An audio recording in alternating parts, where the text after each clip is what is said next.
अस्सलाम वालेकुम वरहमतुल्लाहि वबरकातुहू। अज़ीज़ तलबा व तालिबात, जैसे कि आपको पता है कि हम इसम ज़मीर की सूरतें पढ़ रहे हैं। इसम ज़मीर की सूरतों के बाद आज हम पढ़ेंगे इसम ज़मीर की हालतें। इसम ज़मीर की हालतें किसको कहते हैं?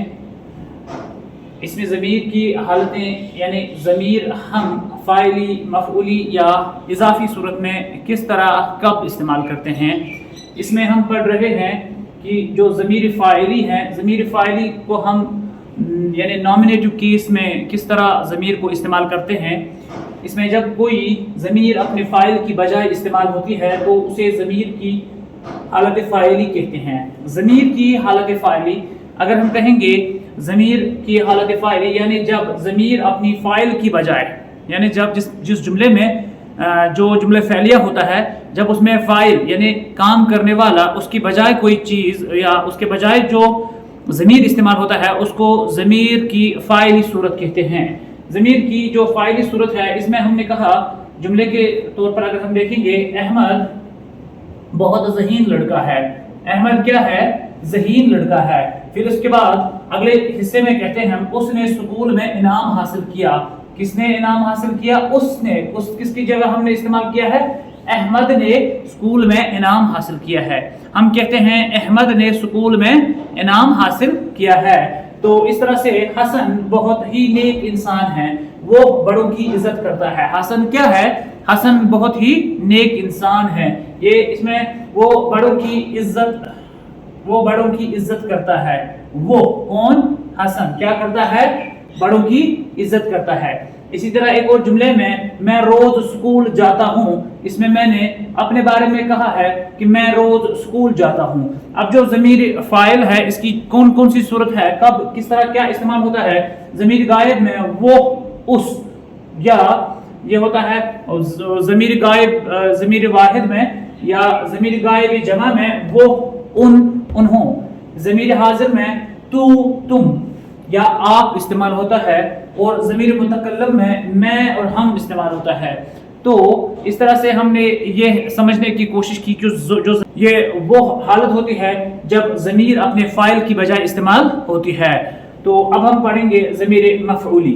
अब हम पढ़ेंगे ज़मीर मफ़ऊली जिसको हम ऑब्जेक्टिव केस कहते हैं। ज़मीर मफ़ऊली जब कोई ज़मीर किसी मफ़ऊल की जगह यानी इस्तेमाल होती हो तो उसे ज़मीर की हालत मफ़ऊली कहते हैं, जिसमें जो मफ़ऊल है जिस पर कोई काम किया जा रहा हो या जिस पर कोई काम किया गया हो तो उसकी जगह इस्तेमाल होता है। अली ने गलती की तो उसके वालिद ने उसको सज़ा दी। किसको सज़ा दी?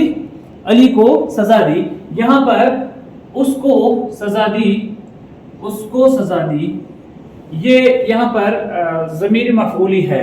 इसी तरह से अहमद अच्छा खिलाड़ी है, सब लोग उसे प्यार करते हैं क्योंकि वो खिलाड़ी है। वो मफ़ऊली हालत यहाँ पर बयान हुई है। इसी तरह से मैंने अली को कहा था कि मुझे सच बोलना। मैंने अली को कहा था कि मुझे सच बोलना। यहाँ मैंने के बदले में मुझे इस्तेमाल हुआ। तो इस तरह से ये ज़मीर इज़ाफ़ी में जब कोई ज़मीर किसी शख्सियत या चीज़ का ताल्लुक़ किसी इसम से ज़ाहिर करे तो उसको ज़मीर इज़ाफ़ी कहते हैं। मसलन खिज़र नहायत अच्छा लड़का है, उसको क्लास में सब याद होता है। ये खिज़र की खुसूसियत है कि उसको क्लास में सब याद होता है। यहाँ पर मैंने उसको, किसको? खिज़र की जो है इज़ाफ़ी हालत बताई। इसी तरह रशीद के वालिद बीमार है, उनको तपेदिक है। यहाँ पर मैंने उनको जाहिर करके रशीद के वालिद की जो बीमारी है उसको दिखाने की कोशिश की। तो हमने ज़मीर फ़ाइली, ज़मीर मफ़ऊली और ज़मीर इज़ाफ़ी को अच्छी तरह से समझने की कोशिश की। वीडियो को देखें तो से आपको समझ आ जाएगा। अब हम अगले मौजू की तरफ चलते हैं।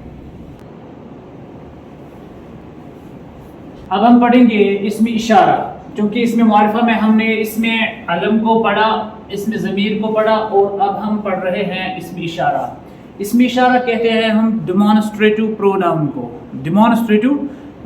को। ये वो इसमें ज़मीर होता है या इसम होता है जो किसी दूर या नज़दीक की जगह शख्सियत या चीज़ की तरफ इशारा करे, यानी ये मेरी मस्जिद है, वो मेरा घर है, उन पहाड़ों की तरफ देखो या इन फूलों को सूंघो। यहाँ पर जिस चीज़ की तरफ इशारा किया जाता है उसको मुशार इलैह कहते हैं, उसको मुशार इलैह कहते हैं। ऊपर के जुमलों में मुशार इलैह है मस्जिद, इसमें है घर, इसमें है पहाड़ और इसमें है फूल। ये इसमें मुशार इलैह है। हाँ, इसमें इशारा की दो बुनियादी किस्में हैं।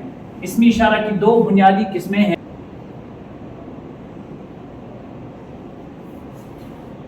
इसमें इशारा करीब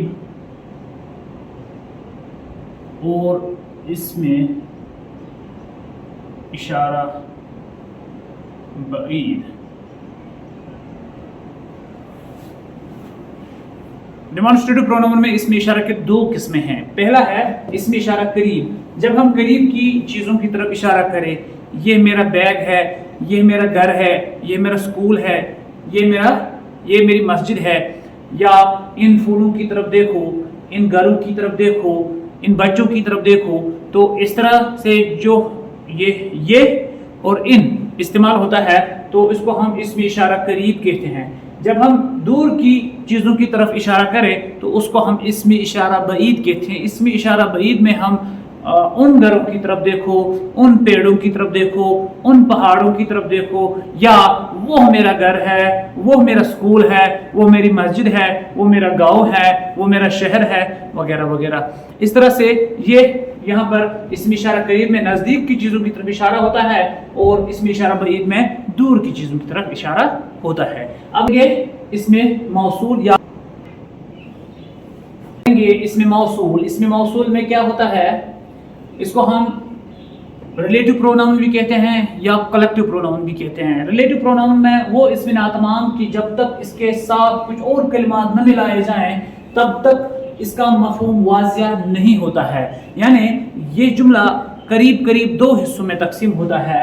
जो नमाज पढ़ता है वो फलाह पाता है, जिसने सच बोला उसने नजात पाए, या इसी तरह से जिसने मेहनत की वही कामयाब हुआ।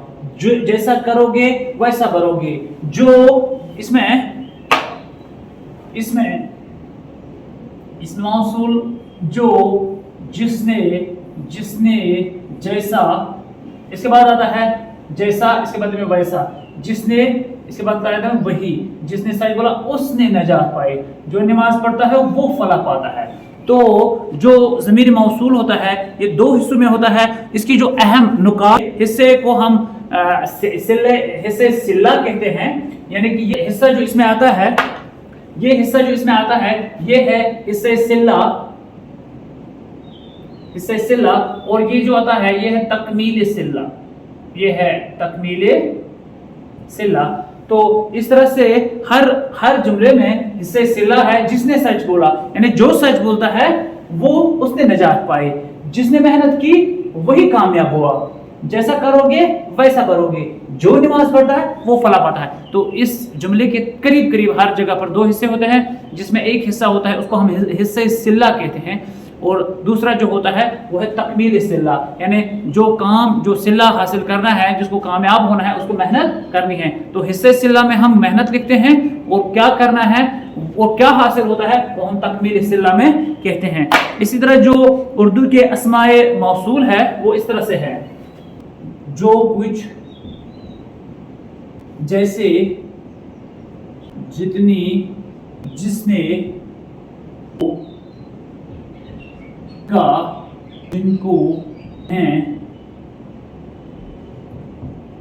वगैरह वगैरह। تو اس طرح سے یہ وہ اسماء موصول ہوتے ہیں جو اردو میں اکثر استعمال ہوتے ہیں یا جن کی بدولت سے ہمارے جو جملے ہیں وہ مکمل ہو جاتے ہیں. تو اس طرح سے جو اسم معرفہ ہے، اسم معرفہ کی جو اقسام ہیں وہ ہم نے آج مکمل کی. تو اسم علم ہم نے پڑھا، اسم علم کے اقسام پڑھے، پھر ان کے اقسام پڑھے، اسم ضمیر پڑھا، ضمیر کے اقسام پڑھے، اس میں اشارہ پڑھا، اس میں اشارہ کے اقسام پڑھے، اور اس میں موصول پڑھا. اور اس طرح سے ہم نے یہ سمجھنے کی کوشش کی کہ کس جگہ پر اسم معرفہ کے بدلے میں کیا استعمال ہوتا ہے، کہاں استعمال ہوتا ہے، کس طرح استعمال ہوتا ہے، یہ سب ہم نے سمجھنے کی کوشش کی. آپ پوری اس ویڈیو سیریز کو دیکھیں. جہاں پر بھی آپ کو ڈاؤٹ ہو آپ کامنٹ باکس میں لکھا کریں کہ کیا اور کہاں پر ڈاؤٹ ہے، کہاں پر آپ کو شک و شبہ لگتا ہے. یتن تی شک آس تک پز پہ لکھن اور ہم اس شک و شبہ کا جو ہے ازالہ کریں گے انشاءاللہ تعالی. تو اللہ حافظ، اپنا پورا خیال رکھیے گا. السلام علیکم.